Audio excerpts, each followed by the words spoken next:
Welcome to the Voice of America in Khmer.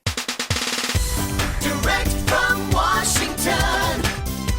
the Voice of America, VOA. សួស្តីអស់លោកអ្នកស្ដាប់ជាទីមេត្រីនៅក្នុងកម្មវិធីផ្សាយតាមវិទ្យុរបស់ VOA នៅព្រឹកថ្ងៃពុធទី16ខែមិថុនាឆ្នាំ2021ខ្ញុំស្រីលក្ខិណានិងសហការីក្រុមផ្សាយខេមរៈភាសានៃ VOA សូមស្វាគមន៍លោកអ្នកស្ដាប់ពីរដ្ឋធានី Washington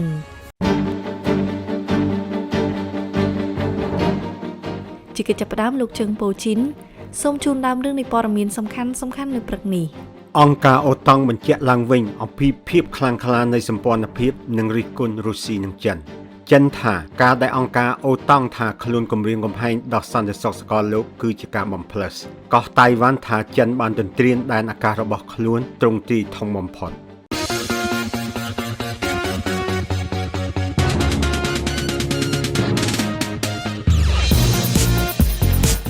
នៅក្នុងការផ្សាយរបស់ VOA ជាបន្តទៅនេះយើងមានសេចក្តីរាយការណ៍អំពីតំណាងទូតអូស្ត្រាលីបារម្ភអំពីការរឹតបន្តឹងសិទ្ធិសេរីភាពនយោបាយនៅកម្ពុជារដ្ឋសភាកម្ពុជាអនុម័តបេក្ខជនឈរឈ្មោះជាប្រធានកោជប2រូបដែលម្នាក់ជាតំណាងរាជគណៈបកកាន់អំណាចគណៈបកកាន់អំណាចកូរ៉េខាងជើងបង្កើតមុខតំណែងថ្មីបន្ទាប់ពីលោកគីមចុងអ៊ុន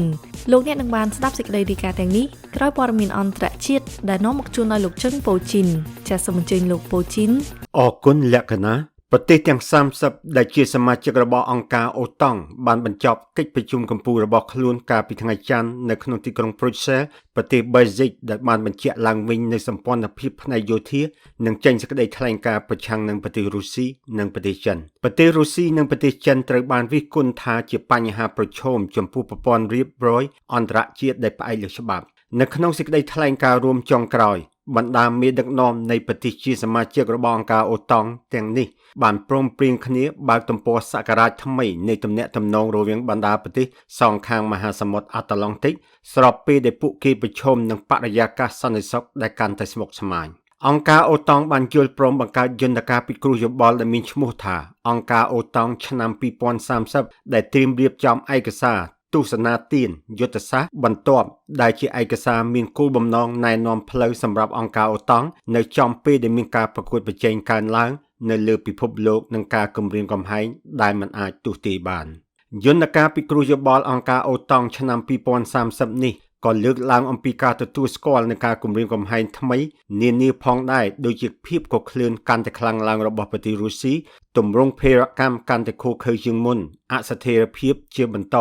ការគំរាមកំហែងតាមអ៊ីនធឺណិតនិងការគំរាមកំហែងពហុទម្រង់ដែលកើនឡើងបច្ចេកវិទ្យាថ្មីជំងឺឆ្លងរាតត្បាតជាសកលនិងការប្រែប្រួលអាកាសធាតុយន្តការពិគ្រោះយោបល់អង្គការអូតង់ឆ្នាំ2030នេះក៏ទទួលស្គាល់ផងដែរថាឥទ្ធិពលកើនឡើងរបស់ប្រទេសចិនធ្វើឲ្យមានការប្រែប្រួលខ្លាំងដល់តុល្យភាពអំណាច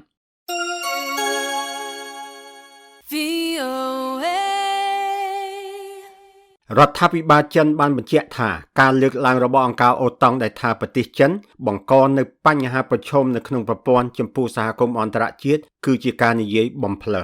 សស្ថានបេសកកម្មចិនប្រចាំសហភាពអឺរ៉ុបបានចេញសេចក្តីថ្លែងការណ៍មួយកាលពីថ្ងៃអង្គារដើម្បីឆ្លើយតបទៅនឹងសេចក្តីថ្លែងការណ៍រួមរបស់បណ្ដាមេដឹកនាំនៃប្រទេសជាសមាជិករបស់អង្គការអូតង់កាលពីថ្ងៃច័ន្ទបណ្ដាមេដឹកនាំនៃប្រទេសជាសមាជិកអង្គការអូតង់បានបដិញ្ញានៅក្នុងសេចក្តីថ្លែងការណ៍រួមនោះថានឹងរួបរวมកម្លាំងគ្នាប្រឆាំងនឹងអរិយាប័ត្រយោធាកាន់តែកក្លឿនរបស់ចិនដែលបានគំរាមកំហែងដល់ប្រព័ន្ធរៀបរយអន្តរជាតិដែលផ្អែកលើច្បាប់ស្ថានបេសកកម្មរបស់ប្រទេសចិននេះបានបញ្ជាក់ថាការចោទប្រកាន់របស់អង្គការអូតង់គឺជាការនិយាយបង្ខូចដល់ការរីកចម្រើនដោយសន្តិវិធីរបស់ប្រទេសចិនការវិនិច្ឆ័យខុសលើស្ថានភាពអន្តរជាតិនិងទូនាទីរបស់ខ្លួននិងការបន្តនៅគោលគំនិតសង្គ្រាមត្រជាក់និងចិត្តសាស្ត្រនយោបាយដែលមានការរៀបចំទុកសេចក្តីថ្លែងការណ៍របស់ស្ថានបេសកកម្មចិននេះគឺជាលើកទី2នៅក្នុងរយៈពេលប្រមាណថ្ងៃកន្លងមកនេះដែលរដ្ឋាភិបាលចិនបានតបតចំពោះការរិះគន់របស់សម្ព័ន្ធភាពអន្តរជាតិនៅបច្ចឹមប្រទេសស្ថានទូតចិននៅក្នុងទីក្រុងឡុងចក្រភពអង់គ្លេសបានចេញសេចក្តីថ្លែងការណ៍មួយកាលពីថ្ងៃច័ន្ទដោយចោទប្រកាន់បណ្ដាមេដឹកនាំនៃក្រុមប្រទេស G7 ថាបានជឿជែកកិច្ចការផ្ទៃក្នុងរបស់ខ្លួន បន្ទាប់ពីក្រុមប្រទេស G7 បានចេញសេចក្តីថ្លែងការណ៍រួមរិះគន់ថាខ្លួនបានរំលោភបំពានសិទ្ធិមនុស្សលើជាតិសាសន៍ភាគតិច Uyghur កាន់សាសនាអ៊ីស្លាមនៅក្នុងតំបន់ស៊ីនជាង VOA រដ្ឋាភិបាលតៃវ៉ាន់បានបញ្ជាក់ថាយន្តហោះកងទ័ពអាកាសចិនចំនួន28គ្រឿងដែលក្នុងនោះរួមមានទាំងយន្តហោះចម្បាំងនិងយន្តហោះទម្លាក់គ្រាប់បែកដែលមានសមត្ថភាពអាចផ្ទុកអាវុធនុយក្លេអ៊ែរបានផងដែរបានហោះចូលក្នុងតំបន់កំណត់ការពារដែនអាកាសរបស់ខ្លួនកាលពីថ្ងៃអង្គារម្សិលមិញនេះបើយោងតាមសេចក្តីរាយការណ៍របស់ទីភ្នាក់ងារព័ត៌មាន Reuters ទោះបីជាមិនទាន់មានការបកស្រាយណាមួយភ្លាមៗពីរដ្ឋាភិបាលក្រុងប៉េកាំងក៏ដោយក៏ព័ត៌មាននេះបានលេចឡើងបន្ទាប់ពីក្រុមប្រទេស G7 បានចេញសេចក្តីថ្លែងការណ៍រួមកាលពីថ្ងៃអាទិត្យរិះគន់ប្រទេសចិនចំពោះបញ្ហាជាច្រើននិងបានសង្កត់ធ្ងន់អំពីសារៈសំខាន់នៃសន្តិភាពនិងស្ថិរភាពនៅទូទាំងច្រកសមុទ្រតៃវ៉ាន់ការលើកឡើងរបស់ក្រុមប្រទេស G7 នេះត្រូវបានចិនថ្កោលទោសថាជាការមួលបង្កាច់កោះតៃវ៉ាន់បានត្អូញត្អែរក្នុងរយៈពេលប្រមាណខែចុងក្រោយនេះថាកងទ័ពអាកាសចិនបានធ្វើបេសកកម្មម្ដងហើយម្ដងទៀតនៅជិតខ្លួនដោយផ្ដោតនៅភាគនិរតីនៃតំបន់ការពារដែនអាកាសរបស់ខ្លួននៅជិតប្រជុំកោះ Pratas ដែលខ្លួនត្រួតត្រាក្រសួងការពារជាតិតៃវ៉ាន់បានបញ្ជាក់ថាបេសកកម្មថ្មីចុងក្រោយបំផុតរបស់ចិននេះមានការចូលរួមពីយន្តហោះចម្បាំងប្រភេទ J16 ចំនួន14គ្រឿងយន្តហោះចម្បាំងប្រភេទ J11 ចំនួន6គ្រឿងយន្តហោះទម្លាក់គ្រាប់បែកប្រភេទ H6 ដែលអាចផ្ទុកអាវុធនុយក្លេអ៊ែរបានចំនួន4គ្រឿងនិងយន្តហោះប្រើមេដៃអគ្គិសនីដែលអាចទប់ទល់នឹងនាវាមុជទឹកនិងអាចឲ្យសញ្ញាជាមុននេះគឺជាការទន្ទានប្រចាំថ្ងៃទ្រង់ទ្រាយធំបំផុតចាប់តាំងពីក្រសួងការពារជាតិតៃវ៉ាន់បានចាប់ផ្ដើមរាយការណ៍ជាប្រចាំអំពីសកម្មភាពរបស់កងទ័ពអាកាសចិននៅក្នុងតំបន់កំណត់ការពារដែនអាកាសរបស់តៃវ៉ាន់កាលពីឆ្នាំមុន VOA កាលពីថ្ងៃអង្គារម្សិលមិញសហរដ្ឋអាមេរិកនិងសហភាពអឺរ៉ុបបានឯកភាពគ្នាចំពោះកិច្ចព្រមព្រៀងរយៈពេល5ឆ្នាំទាក់ទិននឹងជន្លោះជាយូរយារមកហើយរបស់ពួកគេអំពីថវិកាឧបត្ថម្ភសម្រាប់ក្រុមហ៊ុនផលិតយន្តហោះការប្រកាសនេះបានធ្វើឡើងនៅពេលដែលប្រធានាធិបតីសហរដ្ឋអាមេរិកលោក Joe Biden ចូលរួមកិច្ចប្រជុំកំពូលជាមួយបណ្ដាមេដឹកនាំនៃសហភាពអឺរ៉ុបនៅក្នុងទីក្រុង Brussels ប្រទេស Belgiumក្រុមហ៊ុនផលិតយន្តហោះ Boeing ដែលមានទីតាំងនៅសហរដ្ឋអាមេរិកនិងក្រុមហ៊ុនផលិតយន្តហោះ Airbus ដែលមានទីតាំងនៅសហភាពអឺរ៉ុបគឺជាស្នូលនៃការចោទប្រកាន់ដែលថាថវិកាឧបត្ថម្ភដែលជួយដល់ក្រុមហ៊ុនផលិតយន្តហោះមួយបានធ្វើឲ្យប៉ះពាល់ដល់ក្រុមហ៊ុនផលិតយន្តហោះមួយទៀតនៅក្នុងទីផ្សារសកលលោកជន្លោះនេះបានបណ្ដាលឲ្យមានការយកពន្ធគយគ្នាទៅវិញទៅមកក្នុងអំឡុងពេលដែលលោក Donald Trump ធ្វើជាប្រធានាធិបតីសហរដ្ឋអាមេរិកការយកពន្ធគយទាំងនេះត្រូវបានផ្អាកកាលពីខែមីនាលោកស្រី Catherine Tai អ្នកតំណាងផ្នែកពាណិជ្ជកម្មរបស់សហរដ្ឋអាមេរិកបានប្រាប់ក្រុមនាយកព័ត៌មានកាលពីថ្ងៃអង្គារម្សិលមិញថាកិច្ចព្រមព្រៀងនេះនឹងធ្វើឲ្យប្រកាសថាបុគ្គលិកនិងក្រុមហ៊ុនរបស់យើងនៅក្នុងផ្នែកដ៏សំខាន់នេះអាចប្រកួតប្រជែងក្នុងកម្រិតស្មើភាពគ្នាលោកស្រីបាននិយាយបន្តទៀតថាកិច្ចព្រមព្រៀងនេះអនុញ្ញាតឲ្យយើងចាប់ផ្ដើមធ្វើការជាមួយគ្នាដើម្បីដោះស្រាយក្តីកង្វល់រួមរបស់យើងទាក់ទិននឹងការអនុវត្តសេដ្ឋកិច្ចមិនយុត្តិធម៌និងបែបបង្ខំនិងធានាឲ្យមានស្តង់ដារសម្រាប់ការប្រកួតប្រជែងប្រកបដោយយុត្តិធម៌ប្រធានាធិបតីសហរដ្ឋអាមេរិកលោក Joe Biden បានផ្សព្វផ្សាយនៅផែនការមួយដែលលោកហៅថាជាផែនការជាតិលើកដំបូងបង្អស់ដើម្បីប្រយុទ្ធប្រឆាំងនឹងភេរវកម្មក្នុងប្រទេសនៅក្នុងសេចក្តីថ្លែងការណ៍មួយកាលពីថ្ងៃអង្គារម្សិលមិញលោកប្រធានាធិបតី Biden បានមានប្រសាសន៍ថាយុទ្ធសាស្ត្រជាតិទប់ទល់នឹងភេរវកម្មក្នុងប្រទេសនេះមានគោលបំណងធ្វើឲ្យប្រសើរឡើងនៃការវិភាគរបស់រដ្ឋាភិបាលនិងការចែករំលែកព័ត៌មានអំពីភេរវកម្មនៅក្នុងប្រទេសដល់ទីភ្នាក់ងារពង្រឹងច្បាប់នានាគ្រប់កម្រិតទាំងអស់លោកប្រធានាធិបតី Biden បានបញ្ជាក់ថាការរារាំងមិនឲ្យមានការជ្រើសរើសភេរវកម្មនិងសមត្ថភាពរបស់ពួកគេនៅក្នុងការគៀងគរសមាជិកនិងការបង្អាក់សកម្មភាពរបស់ពួកគេក៏ជាផ្នែកដ៏សំខាន់មួយផងដែរនៃយុទ្ធសាស្ត្រនេះផែនការនេះក៏មានគោលបំណងផងដែរនៅក្នុងការផ្ដោតលើកត្តារួមចំណែកជាយូរមកហើយដល់សកម្មភាពភេរវកម្មនៅក្នុងប្រទេសដូចជាអំពើស្អប់គុំគួនជាតិសាសន៍និងសាសនាជាដើម លោកប្រធានាធិបតី Biden បានបញ្ជាក់នៅក្នុងសេចក្តីថ្លែងការណ៍នោះថាភេរវកម្មក្នុងប្រទេសដែលជំរុញឡើងដោយការស្អប់គុំគួនការប្រកាន់គំនិតអត្តនោម័តជ្រុលនិងទម្រង់ផ្សេងៗទៀតនៃអំពើជ្រុលនិយមគឺជាស្លាកស្នាមប្រឡាក់ដួងព្រលឹងរបស់សហរដ្ឋអាមេរិកភេរវកម្មក្នុងប្រទេសគឺផ្ទុយនឹងអ្វីទាំងអស់ដែលប្រទេសរបស់យើងខិតខំប្រឹងប្រែងសម្រេចឲ្យបានហើយវាបង្កជាការប្រឈមដោយផ្ទាល់ដល់សន្តិសុខជាតិលទ្ធិប្រជាធិបតេយ្យនិងការឯកភាពជាតិរបស់យើង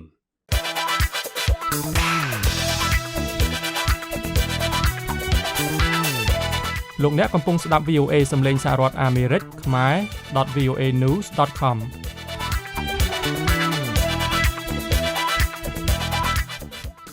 កាលពីថ្ងៃច័ន្ទតំណាងស្ថានទូតអូស្ត្រាលីប្រចាំនៅកម្ពុជាបានលើកឡើងអំពីការព្រួយបារម្ភទាក់ទងនឹងស្ថានភាពនយោបាយនិងសិទ្ធិសេរីភាពនយោបាយនៅក្នុងប្រទេសកម្ពុជា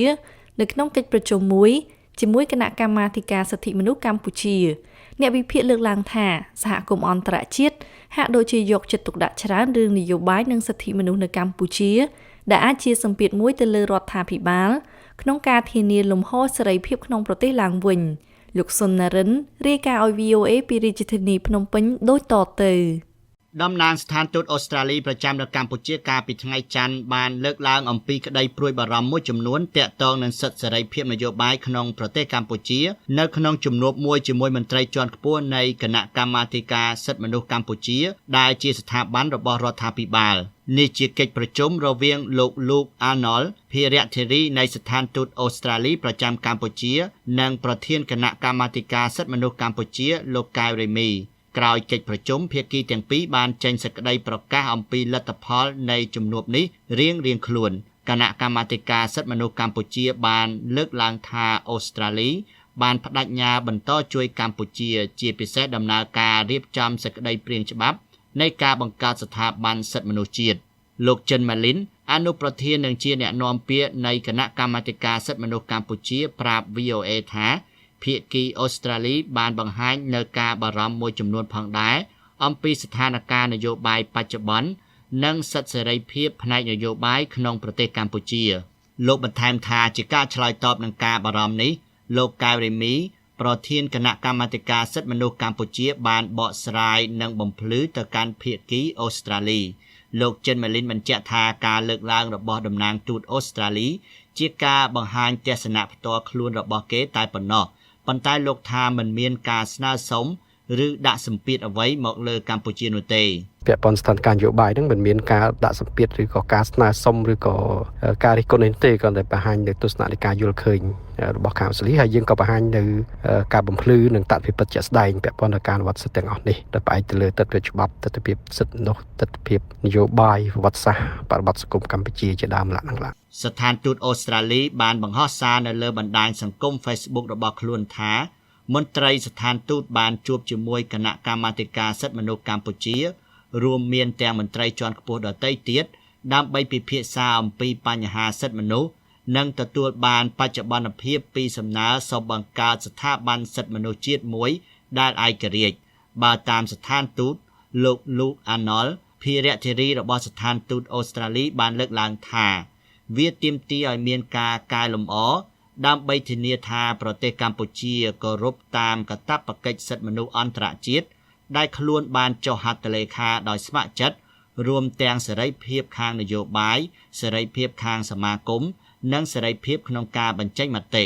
ស្ថានទូតបញ្ជាក់បន្ថែមថាលោក Arnold ក៏បានកត់សម្គាល់ពីវឌ្ឍនភាពរបស់គណៈកម្មាធិការលើការអភិវឌ្ឍសេចក្តីព្រាងច្បាប់ដែលបានស្នើឡើងសម្រាប់ស្ថាប័នសិទ្ធិមនុស្សជាតិរបស់កម្ពុជាក៏ដូចជាភាពចាំបាច់សម្រាប់ស្ថាប័ននេះដើម្បីអនុវត្តតាមគោលការណ៍ទីក្រុងប៉ារីសឆ្នាំ1991ស្តីពីស្ថាប័នសិទ្ធិមនុស្សជាតិដែលរួមមានឯករាជ្យភាពពិតប្រាកដពីរដ្ឋាភិបាលអំណាចនិងធនធានគ្រប់គ្រាន់និងសមាជិកភាពចម្រុះ VOA មិនទាន់អាចសុំការបញ្ជាក់បន្ថែមពីស្ថានទូតអូស្ត្រាលីប្រចាំនៅកម្ពុជាបានទេនៅថ្ងៃអង្គារនេះលោកចិនម៉ាលីនអ្នកនាំពាក្យគណៈកម្មាធិការសិទ្ធិមនុស្សកម្ពុជាបានបញ្ជាក់ថា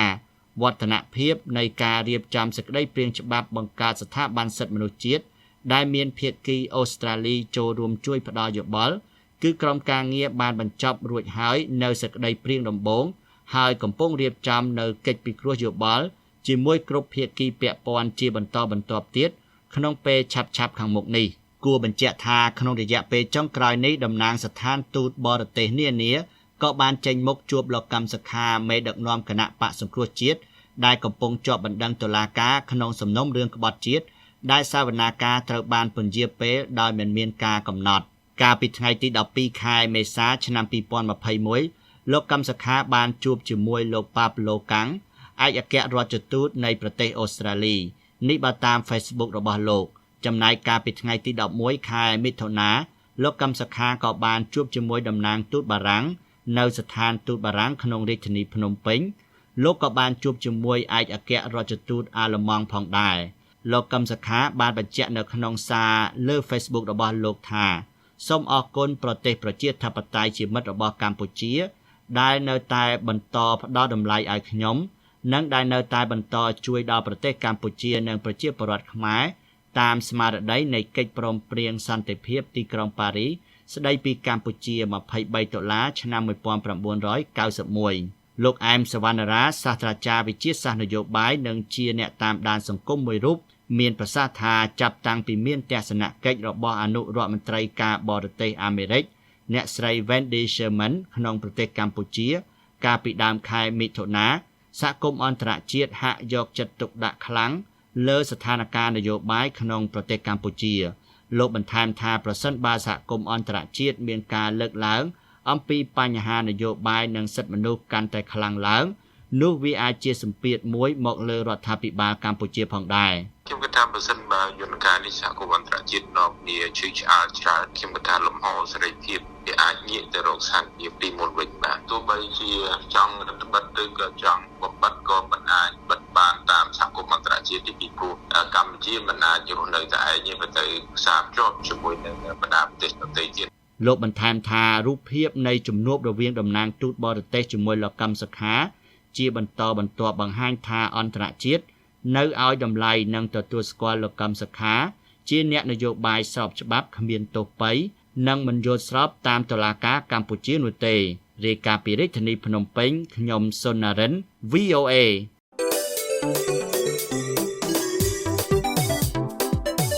អស់លោកអ្នកកំពុងតែស្ដាប់ការផ្សាយបន្តផ្ទាល់របស់ VOA សម្លេងសហរដ្ឋអាមេរិកពីរដ្ឋធានី Washington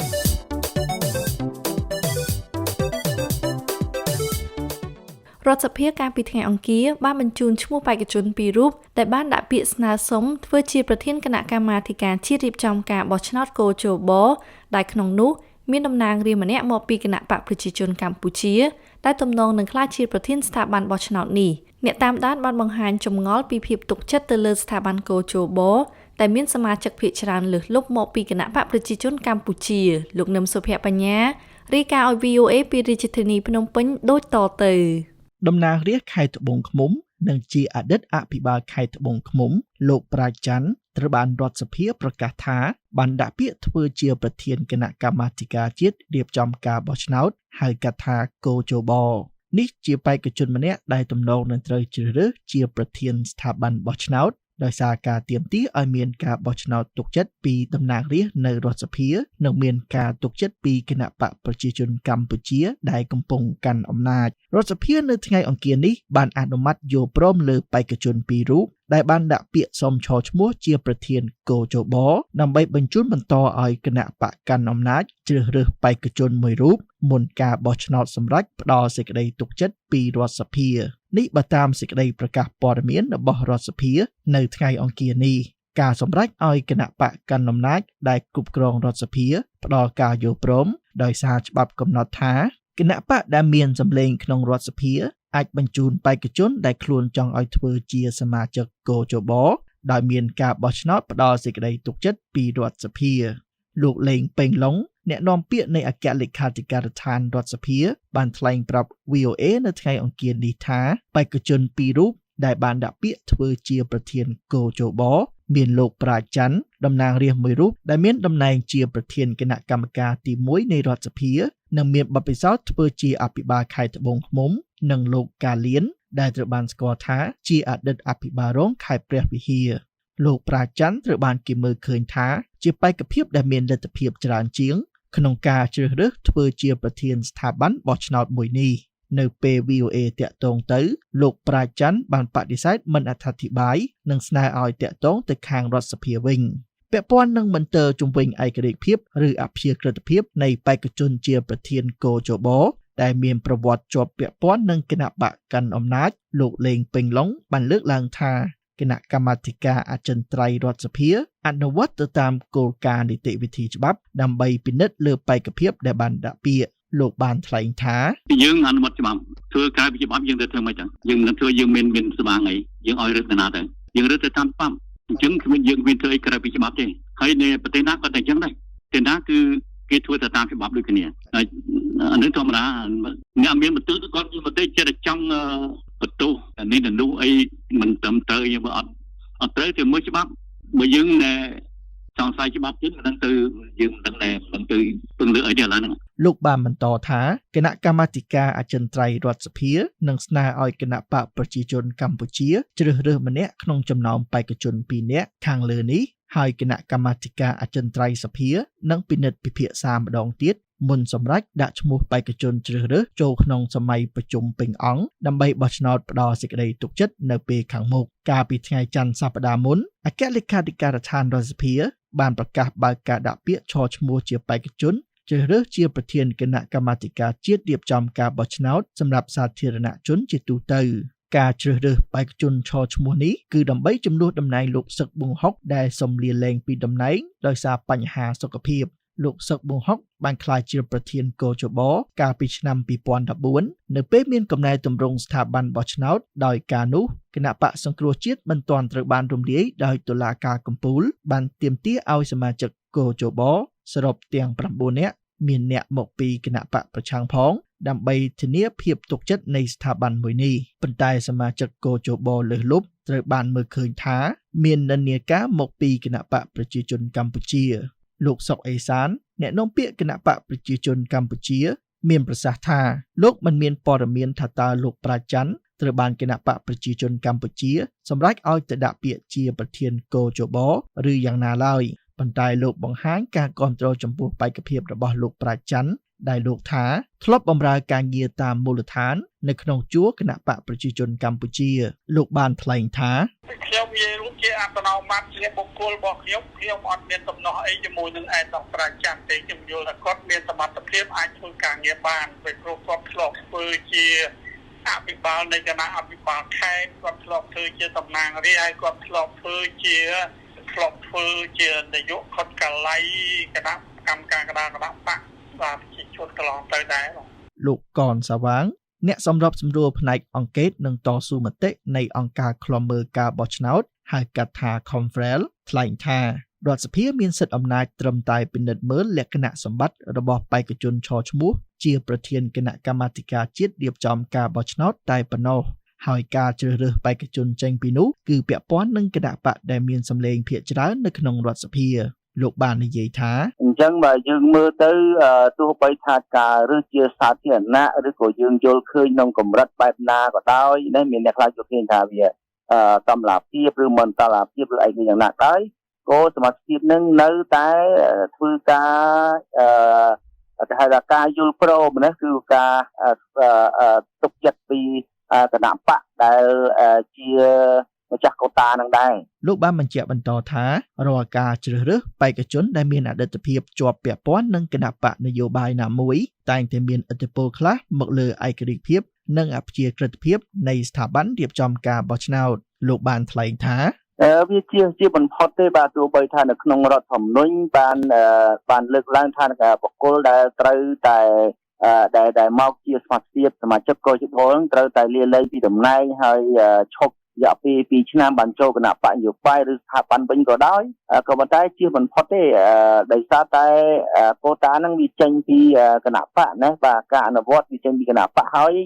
ជាគោលការណ៍គឺវាយើងមើលឃើញបែបហ្នឹងលោកកនសាវាងក៏បានលើកឡើងផងដែរថាការធ្វើវិសោធនកម្មបន្ថែមលើច្បាប់ពាក់ព័ន្ធនឹងនីតិវិធីក្នុងការជ្រើសរើសបេក្ខភាពប្រធានគណៈកម្មាធិការជាតិរៀបចំការបោះឆ្នោតនិងអាចចូលរួមចំណែកក្នុងការជ្រើសរើសបេក្ខជនឈរឈ្មោះឲ្យបានប្រសើរជាងនេះក្នុងស្មារតីសម្រិតសម្រាំងឯករាជ្យភាពនិងអព្យាក្រឹតភាពនៃគណៈកម្មាធិការជាតិរៀបចំការបោះឆ្នោត កាលពីពេលកន្លងទៅគណៈបកសង្គ្រោះជាតិដែលត្រូវបានតុលាការរំលាយចោលលើកឡើងថាมันអាចទទួលយកស្ថាប័នរៀបចំការបោះឆ្នោតមួយដែលមានសមាជិកលើសលប់មកពីគណៈបកប្រជាជនកម្ពុជានោះទេ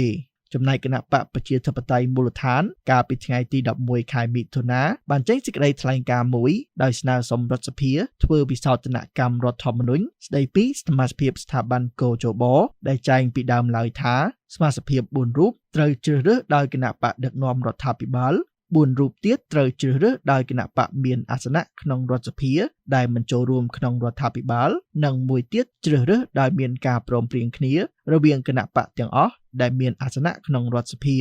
គណៈបកប្រជាធិបតេយ្យមូលដ្ឋានស្នើថាក្នុងករណីដែលមានតែគណៈបកនយោបាយមួយដែលមានអាសនៈក្នុងរដ្ឋសភាសមាជិកកោជបចំនួន4រូបត្រូវជ្រើសរើសដោយគណៈបកដឹកនាំរដ្ឋាភិបាលនិង5រូបទៀតត្រូវជ្រើសរើសដោយបើកចំហនិងដំណាភៀបពីរាជធានីភ្នំពេញខ្ញុំនឹមសុភ័ក្របញ្ញា VOA លោកអ្នកនាងកំពុងតែស្ដាប់ការផ្សាយរបស់ VOA សម្លេងសាររដ្ឋអាមេរិកផ្សាយពីរដ្ឋធានី Washington គណៈបកកណ្ដាលអំណាចកូរ៉េខាងជើងបង្កើតមុខតំណែងដឹកនាំថ្មីលំដាប់ទី2បន្ទាប់ពីលោកគីមចុងអ៊ុនដែលគេយល់ថានេះគឺជាផ្នែកមួយនៃការធ្វើកំណែទម្រង់របៀបគ្រប់គ្រងរបស់កូរ៉េខាងជើងទីភ្នាក់ងារព័ត៌មាន Reuters បានរាយការណ៍អំពីរឿងនេះពីទីក្រុងសេអ៊ូលដោយបានដកស្រង់តាមការផ្សាយរបស់ទីភ្នាក់ងារព័ត៌មានកូរ៉េខាងត្បូងយុនហាប់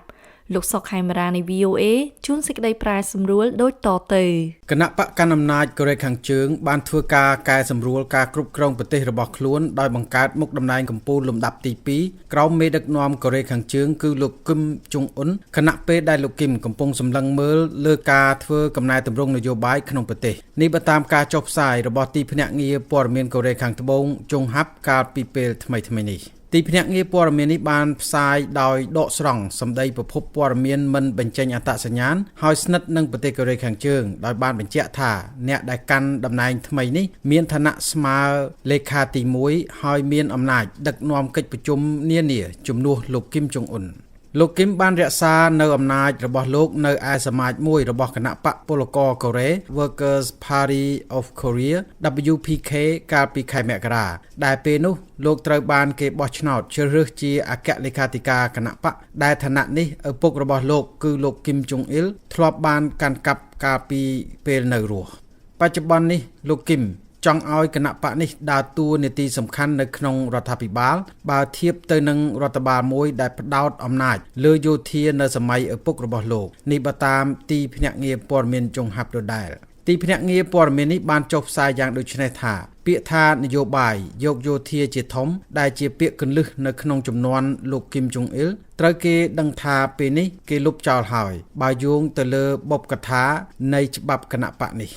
ទីភ្នាក់ងារព័ត៌មានដដែលបានបន្តថាបើតាមសេចក្តីថ្លែងការណ៍ក្រសួងបង្រួបបង្រួមរបស់កូរ៉េខាងត្បូងនិយាយថាច្បាប់គណៈបកថ្មីនេះត្រូវបានផ្សព្វផ្សាយនៅក្នុងប្រទេសកូរ៉េខាងជើងបន្ទាប់ពីកិច្ចប្រជុំមួយកាលពីខែមករាប៉ុន្តែក្រសួងដែលមានតួនាទីទទួលបន្ទុកលើផ្នែកទំនាក់ទំនងជាមួយនឹងប្រទេសជិតខាងនេះមិនអាចបញ្ចេញព័ត៌មានលម្អិតអំពីច្បាប់នោះបាននោះទេលោកគីមចុងអ៊ុនខ្លួនឯងបានប្រើឋានៈជាលេខាទី1នៅក្នុងការកាន់អំណាចចាប់ពីឆ្នាំ2012ដល់ឆ្នាំ2016ទីភ្នាក់ងារព័ត៌មានយងហាប់ដដែលបានផ្សាយថាមុខតំណែងថ្មីនេះគឺជាមុខតំណែងឋានៈខ្ពស់បំផុតនៅក្នុងចំណោមតំណែងលេខាទាំង7របស់គណៈបកហើយវាទំនងជានឹងត្រូវកាន់កាប់ដោយលោកโจយងវុនមកពីគណៈអចិន្ត្រៃយ៍ដែលមានសមាជិកចំនួន5រូបពីរដ្ឋធានី Washington ខ្ញុំសុកខេមរា VOA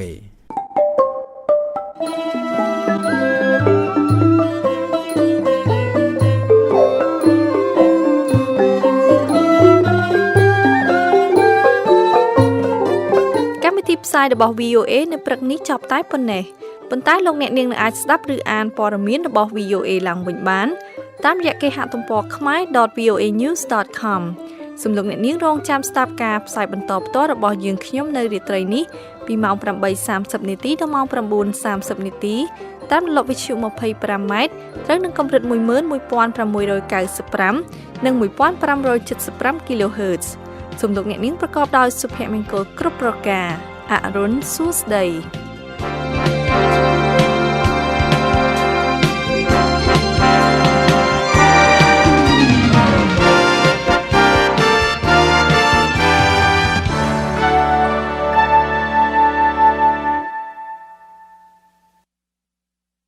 This program has come to you from the Voice of America, Washington.